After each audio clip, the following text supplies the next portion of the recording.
I'm gonna tell you about the third part of the series of Sherlock Holmes belonging to Sir Arthur Conan Doyle, the Six Napoleons. Of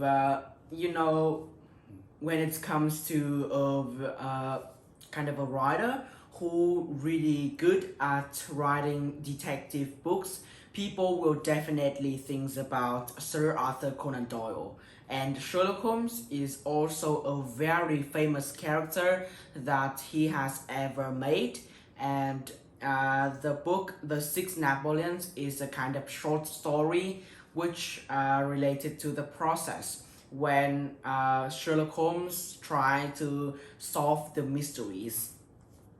This one was about where was kind of a really strange things in the town, because a lot of people realized that their Napoleon statues have been smashed, and the strange things is all of those Napoleon statues which have been destroyed have been made in the same shape, size, and also in the same factory. So people who is like the detective Mr. Lestrade first thought that maybe that person is someone who have a health problem, which makes them like really hate Napoleon. However, when he talked about this issue with Sherlock Holmes, then he quickly said that it cannot happen, because at least a man who have a mental problem will cannot find exactly four statues which have been made in exactly the same shape and size. So then Sherlock Holmes told Mr. Lestrade that maybe this guy have some more purposes than just only due to his hates of Napoleon. And after a few days looking for new information, so Mr. Lestrade and Dr. Watson were surprised when Sherlock Holmes told them that they will find that person by waiting outside of the house. And right after he just stole the statue and clamping out the house, the three of them just catch him, and then the mysteries were solved really surprisingly to both the reader and also Watson and Lestrade. So Holmes told us that he just returned to the factory where the statues have been destroyed, have been made. And then he realized that there was an Italian worker there called Peppo, but he was have to went into the prison for about a year, and then when he came out, no one hears about him. But the mystery is why this man, Peppo, have to devast the Napoleon statues at that same shape and size, but not the others. Because in London at the time, there are a lot of Napoleon statues which have been made in several factories in a lot of shapes and sizes. So then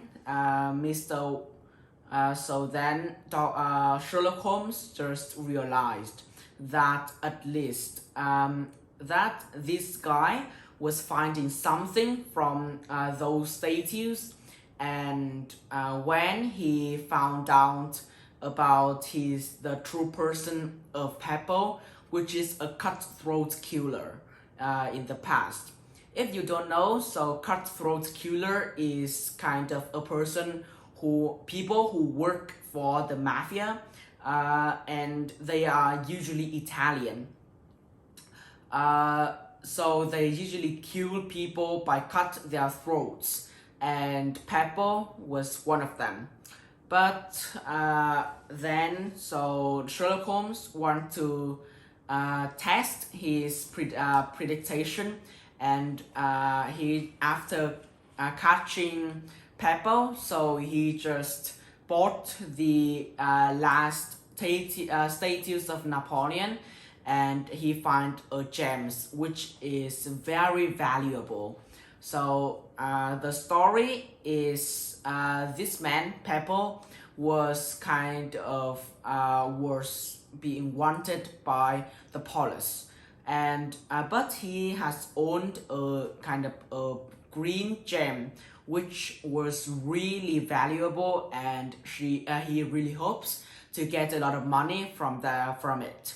So when he come back to the mist factory and find somewhere to put the gem in, so he only find the statues of Napoleon which were being made at the time. But when he returned back to the factory, there are 6 of them which are exactly the same. So he have to break it one by one to find exactly his gem.